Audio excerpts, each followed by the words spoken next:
Well, here's something that is good, I guess. Superman Legacy has a confirmed release date of July 11th, 2025. Well, I'm not going to believe it until I see it, that release date within the Superman font Yeah? on a blue background. Don't look online, Mason. Okay. You're going to look like a right fool. Okay. But if everybody could tweet at Mason that image, that would be terrific. Yeah, At yeah, Wikipedia tag me Brown. in it, yeah. If it exists, which it doesn't.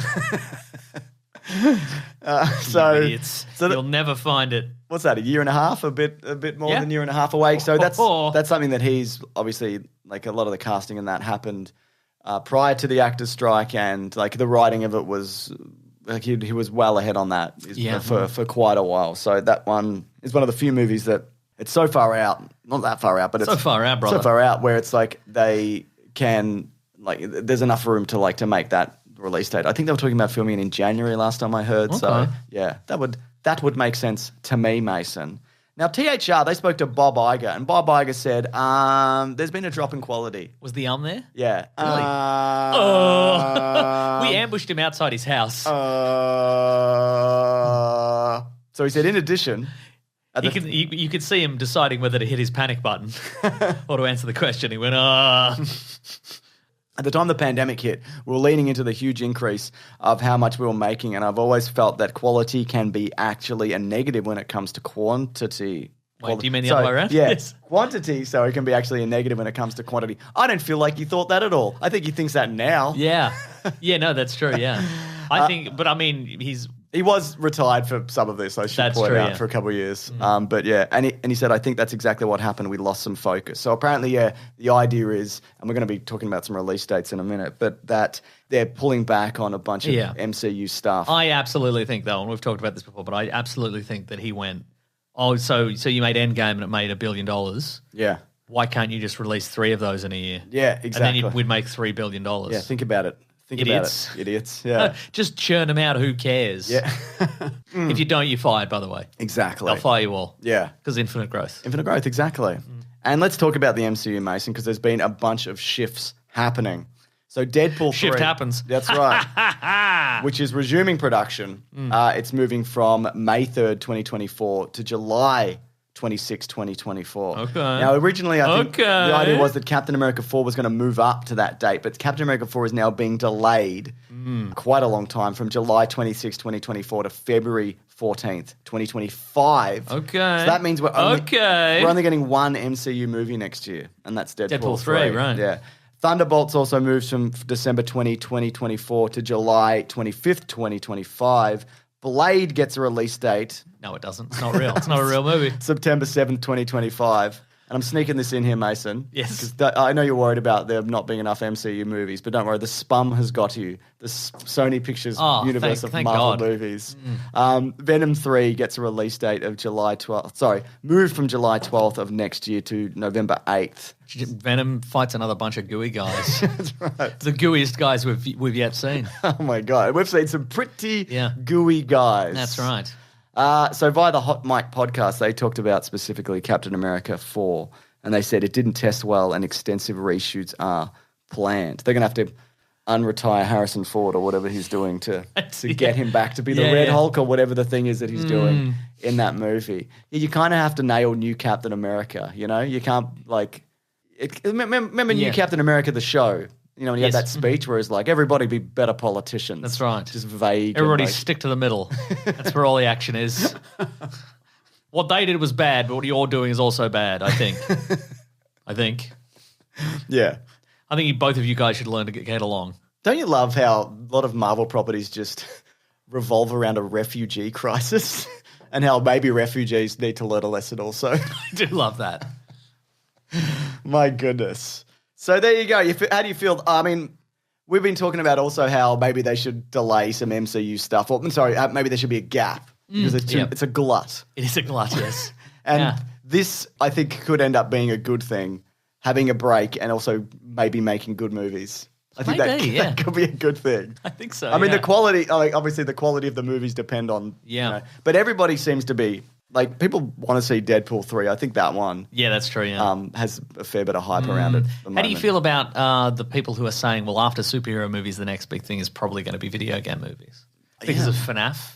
Yeah, Is mate. FNAF doing well in subsequent weeks? It didn't because people realised it was on streaming. Yeah, that'll do it. But yeah. it did initially. Yeah, it did. It's still done very, very well. Yeah, you might be right, but I think also like it could shift to video game movies because people put effort into them. Sure. Like it could be any For now. For now, yeah. It could be anything if you apply yourself and put like a good creative team behind it, right? guess. You know, like you're making Could we churn it out, though? Yeah, I mean, you could definitely churn it out. Yeah, that's what I'm thinking. You could definitely churn it out. Yeah, definitely. Because, I mean, if you can do one movie, like you said, like that, why not do 5 in a year? $5 billion movies. $5 billion And that's movies? $5 billion. And even better, what if they made That's free money, That's basically. free money, basically. You're basically making money.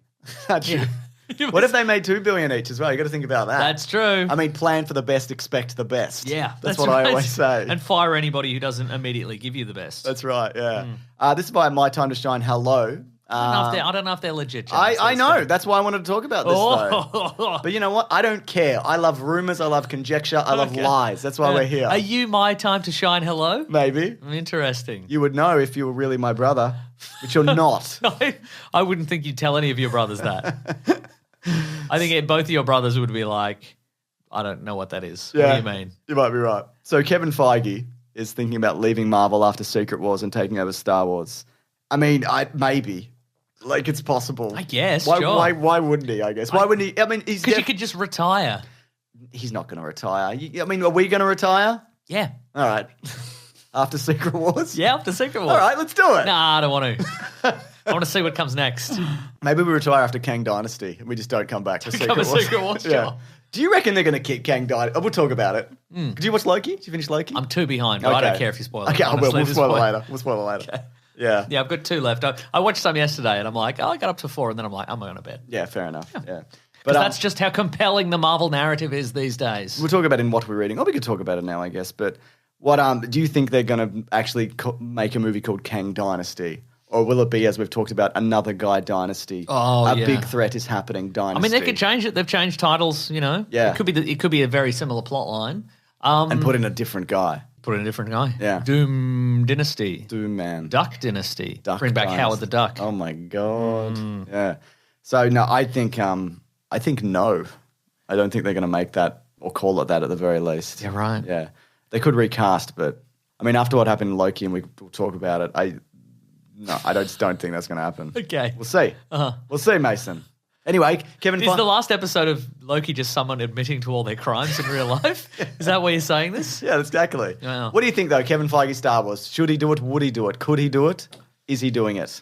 Would he do a good job? I mean, I guess my question would be the Disney board of directors or the Disney shareholders or whatever, are they willing to look at his entire track record and go, look at him, how he built up an entire universe from day one to now? Or are they just going to go, yeah, but his last couple didn't make a lot of money, so he's out? Yeah, maybe. You know? Because that feels like the more realistic result there. They'll just go, oh, well, you haven't maintained $5 billion a year for the last 10 years, so... But I also think that, like... We'll get somebody else who can definitely do that. Yeah. I also think that, like, if they were smart, they would realize that a lot of that is probably not his fault. Yeah, sure. Like, he can't... But bearing this in mind, they're not smart. Yeah, but exactly. Then, because you need to recognize... They're ghouls. That Just happen to have a lot of money. when there's 5 movies a year and 400 episodes or whatever of Marvel television, then, this is going to happen. But that's what they want for Star Wars. Yes. They want 5 movies a year and 100 episodes. I think they should pull back, like, after all this, whatever they're doing with Star Wars, stop making Star Wars TV for a little bit. Yeah. Bold. Just go back to movies. What's the last thing on the ticket for Star Wars TV currently? Well, there's Mandalorian? Andor 2, Oh, yeah. the Skeleton Crew or Key or something, the Okay. Jude Law one. There's... It's Skeleton's xylophone. Yes. With Jude Law. Dung, dung, dung, dung, dung, dung, dung, dung. There's a bunch of like Ahsoka and Mandalorian stuff that leads up to that movie. Okay. I don't know which series they're doing in particular. Right. Okay. Maybe another Boba Fett. I doubt it, Okay, but all right. maybe. Yeah. Maybe a Timothy Olyphant series. I just want Andor. I don't care about anything else. I want a second season of Andor that's even better than the first season of Andor, and I'll be mad if it's not. Well, then you're going to have to go out and you're going to have to get everyone you know who isn't currently subscribed to Disney Plus. You're going to get them to promise to subscribe for Andor. In writing? Or I Yeah. get a video? Both would be ideal. Okay. Yeah, cool. All right. And then maybe they'll make more Andor. I will do that. Okay, great.